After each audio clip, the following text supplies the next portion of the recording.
ఈరోజు ఆంధ్రప్రదేశ్ 8వ తరగతి ఫిజిక్స్ సెమిస్టర్ పాఠ్యపుస్తకంలోని 11వ పాఠానికి సంబంధించిన ముఖ్యాంశాలు చూద్దాం.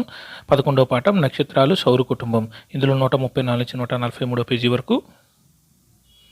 సౌర వ్యవస్థ.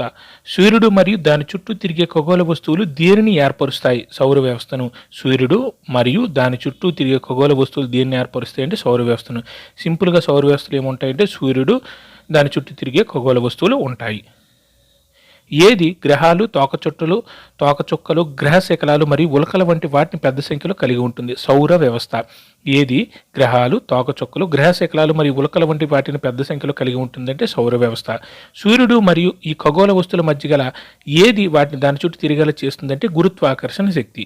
సూర్యుడు మరియు ఈ ఖగోళ వస్తువుల మధ్య గల ఏది వాటిని దాని చుట్టూ తిరిగేలా చేస్తుందంటే గురుత్వాకర్షణ. భూమి సూర్యుని చుట్టూ తిరుగుతుందని మీకు తెలుసు. ఇది ఎందులో ఒక భాగం అంటే సౌర వ్యవస్థలో ఒక భాగం. భూమి సూర్యుని చుట్టూ తిరుగుతుందని మీకు తెలుసు. ఈ భూమి అనేది ఎందులో ఒక భాగం అంటే సౌర వ్యవస్థలో. ఏది ఒక గ్రహం అంటే భూమి. భూమి అనేది ఒక గ్రహం. సూర్యుని చుట్టూ తిరిగే మరో ఎన్ని గ్రహాలు ఉన్నాయంటే 7. ఇక్కడ 8 గ్రహాలు కదా 7 అంటున్నారంటే భూమి కాకుండా సూర్యుని చుట్టూ తిరిగే మరో ఎన్ని గ్రహాలు ఉన్నాయంటే 7. భూమి మరో ఎన్ని గ్రహాలు అంటే భూమి కాకుండా మరింకా ఎన్ని గ్రహాలు ఉన్నాయంటే అర్థం. ఎన్ని ఉన్నాయంటే 7, భూమితో కలిపి 8.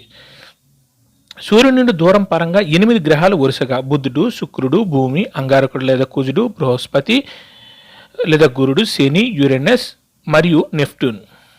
సూర్యుని నుండి దూరం పరంగా 8 గ్రహాలు వరుసగా బుధుడు, శుక్రుడు, భూమి, అంగారకుడు, బృహస్పతి, శని, యురేనస్ మరియు నెప్ట్యూన్. ఎప్పటి వరకు సౌర వ్యవస్థలో 9 గ్రహాలు ఉండేవి? 2006 వరకు.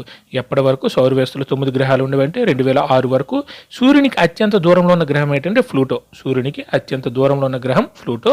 2006లో అంతర్జాతీయ ఖగోళ శాస్త్రం IAU గ్రహం యొక్క కొత్త నిర్వచనాన్ని ఆమోదించింది 2006లో. ఏది ఈ నిర్వచనాన్ని సరిపోలేదంటే ప్లూటో సరిపోలేదు. ఏది ఇప్పుడు సౌర వ్యవస్థ నుండి గ్రహం కాదంటే ప్లూటో. ఈ నిర్వచనానికి సరిపోలేకపోవడం వల్ల ప్లూటోని గ్రహం జాబితాల నుంచి తీసేశారు. అది ఏంటంటే ప్లూటో. సూర్యునికి అత్యంత దూరంలో ఉన్న గ్రహం ప్లూటో. 2006లో అంతర్జాతీయ ఖగోళ శాస్త్ర సంఘం IAU గ్రహం యొక్క కొత్త నిర్వచనాన్ని ఆమోదించింది 2006లో. ఏది ఈ నిర్వచనానికి అంటే ఆ నిర్వచనానికి తగ్గట్టుగా లేదు ఏంటంటే ప్లూటో. ఏది ఇప్పుడు సౌర వ్యవస్థ యొక్క గ్రహం కాదంటే ప్లూటో అనేది ఇప్పుడు సౌర వ్యవస్థలోని గ్రహం కాదు. కాబట్టి 9 ప్లూటో తీసేస్తే మొత్తం 8 ఉన్నాయి. సౌర కుటుంబంలోని కొంతమంది సభ్యుల గురించి తెలుసుకుందాం. మొదటి సభ్యుడు సూర్యుడు. మనకు అత్యంత సమీప నక్షత్రం ఏంటంటే సూర్యుడు. మనకు అత్యంత సమీప నక్షత్రం సూర్యుడు. ఏది నిరంతరం భారీ మొత్తంలో వేడి కాంతిని విడుదల చేస్తుందంటే సూర్యుడు. ఏది నిరంతరం భారీ మొత్తంలో వేడి కాంతిని విడుదల చేస్తుందంటే సూర్యుడు. భూమిపై దాదాపు ఎన్ని శక్తులకు మూలం అంటే సూర్యుడు. భూమిపై దాదాపు అన్ని శక్తులకు మూలం ఏంటంటే సూర్యుడు. వాస్తవానికి అన్ని గ్రహాలకు ఏది వేడి కాంతిని అందించే ప్రధాన వనరు ఏంటంటే సూర్యుడు. వాస్తవానికి అన్ని గ్రహాలకు వేడిని కాంతిని అందించే ప్రధాన వనరు ఏంటంటే సూర్యుడు. తర్వాత గ్రహాలు. ఏవి నక్షత్రాల వలె కనిపిస్తాయి కానీ వాటికి సొంత కాంతి లేదు? ఇవి కేవలం వాటిపై పడే సూర్యకాంతిని పరావర్తనం చెందిస్తాయి. గ్రహాలు ఏవి నక్షత్రాల వలె కనిపిస్తాయి కానీ వాటికి సొంత కాంతి లేదు, ఇవి కేవలం వాటిపై పడే సూర్యకాంతిని పరావర్తనం చెందిస్తాయి అంటే గ్రహాలు. నక్షత్రాల నుండి గ్రహాలను గుర్తించే సరళమైన పద్ధతి ఏమిటంటే నక్షత్రాలు మినుగుమినుగుమంటుంటాయి అయితే గ్రహాలు మినుకుమినుగు మనవు. నక్షత్రాల నుండి గ్రహాలను గుర్తించే సరళమైన పద్ధతి ఏమిటంటే నక్షత్రాలు మినుకుమినుకుమంటుంటాయి అయితే గ్రహాలు మినుకుమినుకు మనవు. వాటికి గుర్తించే సరళమైన పద్ధతి. అవి మినుకుమినుకుమంటుంటాయి నక్షత్రాలు, గ్రహాలు అనేవి మినుకుమినుకు మనవు అండవు. అలాగే ఏవి నక్షత్రాల పరంగా తమ స్థానాలు మార్చుకుంటూ ఉంటాయంటే గ్రహాలు. అలాగే ఏవి నక్షత్రాల పరంగా తమ స్థానాలు మార్చుకుంటూ ఉంటాయంటే గ్రహాలు. ఒక గ్రహం సూర్యుని చుట్టూ తిరిగే ఖచ్చితమైన మార్గాన్ని కలిగి ఉంటే ఈ మార్గాన్ని ఏమంటారంటే కక్ష. ఒక గ్రహం సూర్యుని చుట్టూ తిరిగే ఖచ్చితమైన మార్గాన్ని కలిగి ఉంటుంది, ఈ మార్గాన్ని ఏమంటారంటే కక్ష అంటారు. ఒక గ్రహం ఒక పరిభ్రమణం చేయడానికి పట్టే సమయాన్ని ఏమని అంటారంటే పరిభ్రమణ కాలం. ఒక గ్రహం ఒక పరిభ్రమణ అంటే తన చుట్టూ తను తిరగకుండా సూర్యుని చుట్టూ తిరగడానికి కట్టే కాలాన్ని ఏమంటారంటే మనం పరిభ్రమణం కాలమా అని అంటారు. సూర్యుడి నుండి గ్రహం దూరం పెరిగే కొద్దీ ఏది పెరుగుతుందంటే పరిభ్రమణ కాలం పెరుగుతుంది. సూర్యుడి నుండి గ్రహం యొక్క దూరం పెరిగే కొద్దీ ఏది పెరుగుతుందంటే ఈ పరిభ్రమణం యొక్క ఆ గ్రహం యొక్క పరిభ్రమణ కాలం పెరుగుతూ ఉంటుంది. ఏది సూర్యుని చుట్టూ తిరగడంతో పాటు దాని స్వీయ అక్షంపై ఒక బొంగరం వలె తిరుగుతుంది? గ్రహం. ఏది సూర్యుని చుట్టూ తిరుగుతూ దాని స్వీయ అక్షంపై ఒక బొంగరం వలె తిరుగుతుందంటే గ్రహం. సింపుల్గా భూమి తీసుకుని ఉంటే భూమి తన చుట్టూ తాను తిరుగుతూ ఉంటుంది మరియు సూర్యుని చుట్టూ తిరుగుతూ ఉంటుంది. ఒక గ్రహం ఒక భ్రమణం పూర్తి చేయడానికి పట్టే సమయాన్ని ఏమంటారంటే భ్రమణ కాలం. ఒక గ్రహం ఒక భ్రమణం పూర్తి చేయడానికి అదే భ్రమణం తన చుట్టూ తను తిరగడానికి పట్టే కాలాన్ని ఏమంటారంటే భ్రమణ కాలం. కొన్ని గ్రహాలకు వాటి చుట్టూ తిరిగే చంద్రులు లేదా ఉపగ్రహాలు ఉన్న ఏదైనా ఖగోళ వస్తువు మరొక ఖగోళ వస్తువు చుట్టూ తిరుగుతుంటే దాన్ని ఏమంటారంటే ఉపగ్రహం అంటారు. ఏదైనా ఖగోళ వస్తువు మరొక ఖగోళ వస్తువు చుట్టూ తిరుగుతుంది దాన్ని ఏమంటారంటే ఉపగ్రహం అంటారు. ఇక్కడ ఖగోళ వస్తువు ఫర్ ఎగ్జాంపుల్ భూమి తీసుకున్నాం అనుకోండి, ఇంకో ఖగోళ వస్తువు ఏంటి చంద్రుడు. ఇలాగ ఒక ఖగోళ వస్తువు భూమి చుట్టూ ఇంకో ఖగోళ వస్తువు చంద్రుడు తిరిగితే దానిని ఏమంటారంటే మన ఉపగ్రహం అంటారు. భూమిని సూర్యుని ఉపగ్రహంగా చెప్పవచ్చు. అయితే సాధారణంగా మనం దాని సూర్యుని ఎలా పిలుస్తామంటే గ్రహంగా పిలుస్తాం. భూమిని సూర్యునికి ఉపగ్రహంగా చెప్పవచ్చు. అయితే సాధారణంగా మనం సూర్యుడిని ఎలా పిలుస్తామంటే గ్రహంగా పిలుస్తాం. సూర్యునికి ఎలా పిలుస్తామంటే గ్రహంగా పిలుస్తుంది. ఇక్కడ సూర్యుడు వేరు ఖగోళ వస్తువులు, సూర్యుడు మరియు ఖగోళ వస్తువులు అంటాం కదా. ఇక్కడ సూర్యుని చుట్టూ తిరిగే వాటిని ఏమంటారంటే గ్రహాలు అంటాం. సూర్యుడు కాకుండా మిగిలిన గ్రహాలు అవన్నీ ఉన్నాయి కదా, వాటిని తన చుట్టూ తాను తిరిగే ఖగోళ వస్తువులు అంటే అప్పుడు దాన్ని ఉపగ్రహం అంటాం. సూర్యుడు ఎగ్జాంప్షన్.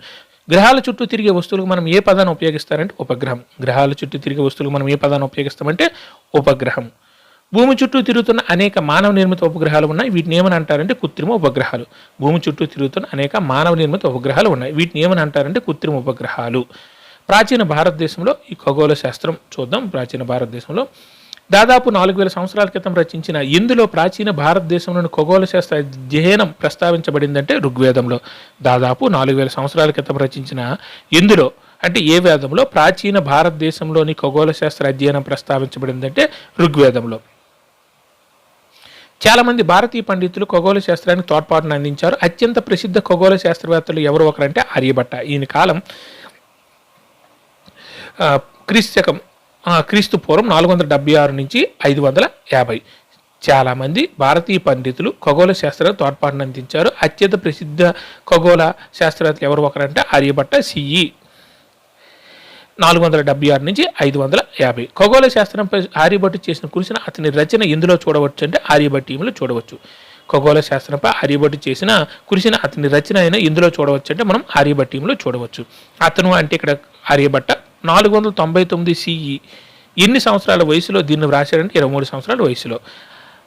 ఆర్యభట్ట 499 సిఈ కాలంలో అంటే 499 సిఈలో అతనికి ఎన్ని సంవత్సరాలు ఆర్యభట్యం రాసే సమయానికంటే 23 సంవత్సరాలు. అది ఎప్పుడు జరిగిందంటే 499 సిఈలో జరిగింది. ఎవరు తెలిపిన భూమి యొక్క వ్యాసం ప్రస్తుతం తెలిసి దాని విలువ దగ్గరగా ఉంది ఆర్యభట్ట. ఎవరు తెలిసిన భూమి యొక్క సింపుల్గా ఆర్యభట్ట తెలిపిన భూమి వ్యాసం అనేది ఇప్పుడు మనకు తెలిసిన భూమి వ్యాసానికి దగ్గరగా ఉంది.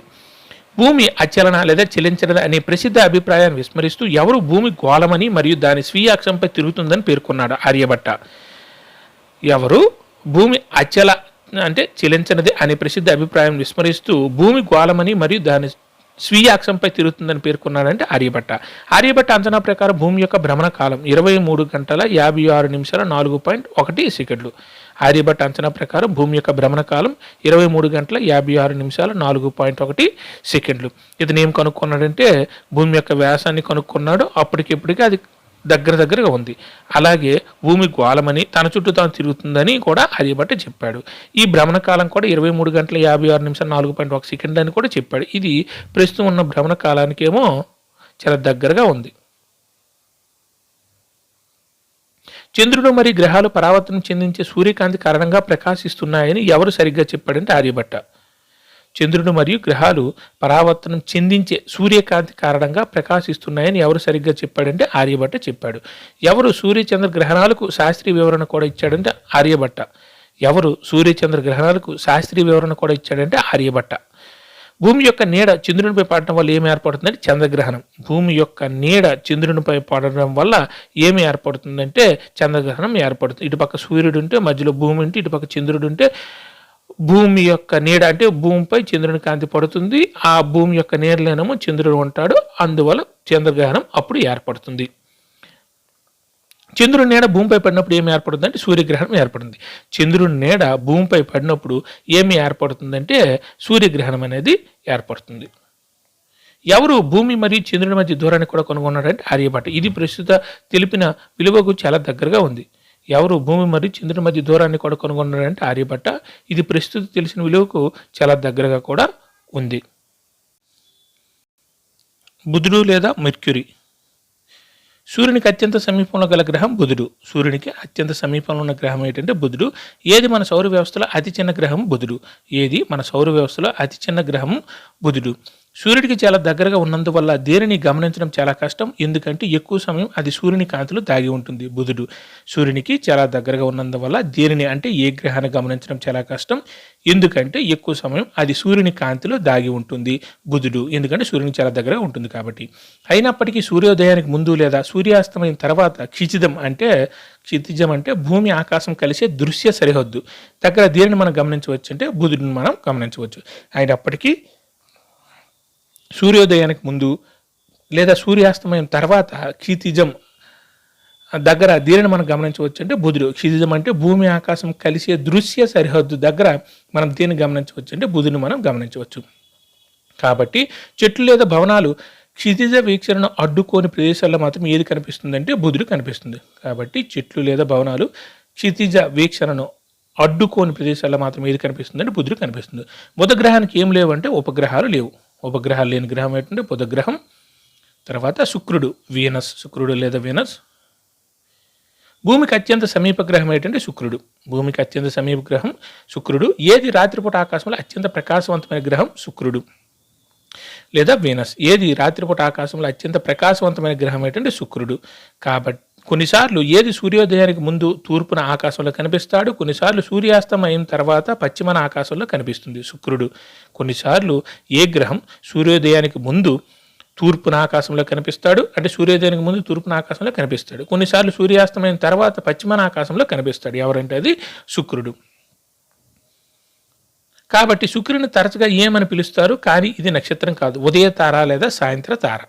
కాబట్టి శుక్రుని తరచుగా ఏమని పిలుస్తారంటే కానీ ఇది నక్షత్రం కాదు, ఉదయ తార లేదా సాయంత్ర తార.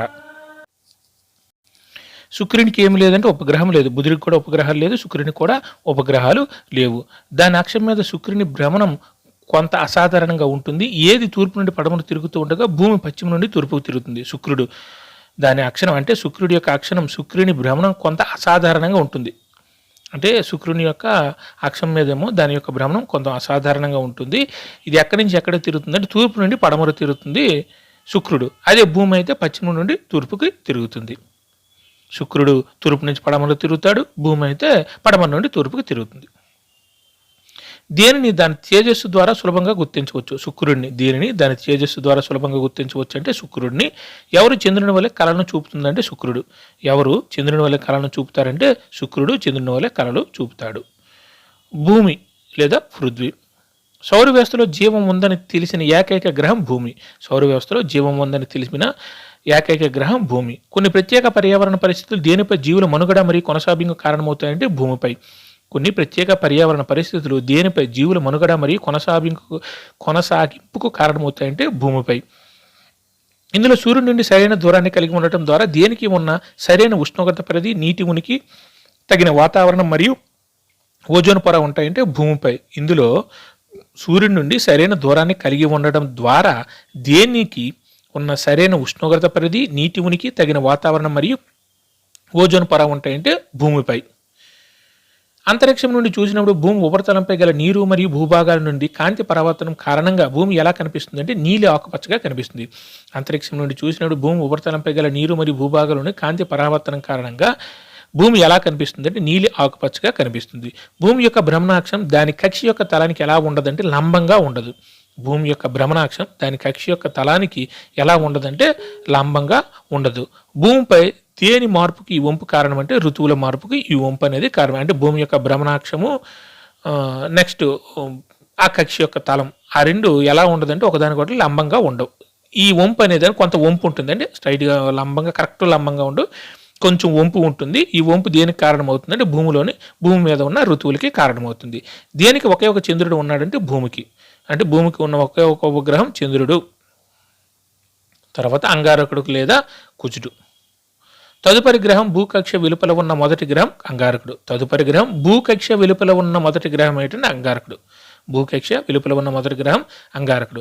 ఏది కాస్త ఎర్రగా కనబడుతుందంటే అంగారకుడు. కాబట్టి దీనిని ఏమని కూడా అంటారంటే అరుణగ్రహం. అరుణగ్రహం అంటే అంగారకుడు, ఇది కాస్త ఎర్రగా కనబడుతూ ఉంటుంది. అంగారగ్రహం ఎన్ని చిన్న చిన్న ఉపగ్రహాలను సహజ ఉపగ్రహాలు కలిగి ఉందంటే 2. అంగారగ్రహం ఎన్ని చిన్న చిన్న ఉపగ్రహాలను కలిగి ఉందంటే 2 సహజ ఉపగ్రహాలను కలిగి ఉంది. బుధుడికి శుక్రుడికి ఉపగ్రహాలు అనేవి లేవు. భూమికి 1 ఉంది. అంగారుడికి 2 ఉన్నాయి. మొత్తం 4 గ్రహాలు అయిపోయి ఆ రెండింటికి ఒక్కొక్క దానికి ఎన్నో ఉపగ్రహాలు కూడా మనం చెప్పుకున్నాం. తర్వాత మంగళయాన్. భారత అంతరిక్ష పరిశోధన సంస్థ ఇస్రో ఎప్పుడు భారతదేశం మొట్టమొదటి మార్స్ ఆర్బిటర్ మిషన్ అదే దాన్ని మంగళయాన్ అంటారు. మంగళయాన్ ఎప్పుడు ప్రారంభించింది అంటే నవంబర్ 5, 2013 ప్రారంభించింది. ఇస్రో లేదా భారత అంతరిక్ష పరిశోధన సంస్థ ఎప్పుడు భారతదేశం మొట్టమొదటి మార్స్ ఆర్బిటర్ మిషన్ మంగళయాన్ ప్రారంభించింది అంటే నవంబర్ 5, 2013. ఇది ఎప్పుడు అంగారకుడి కక్షలోకి విజయవంతంగా ప్రవేశపెట్టిందంటే సెప్టెంబర్ 24, 2014.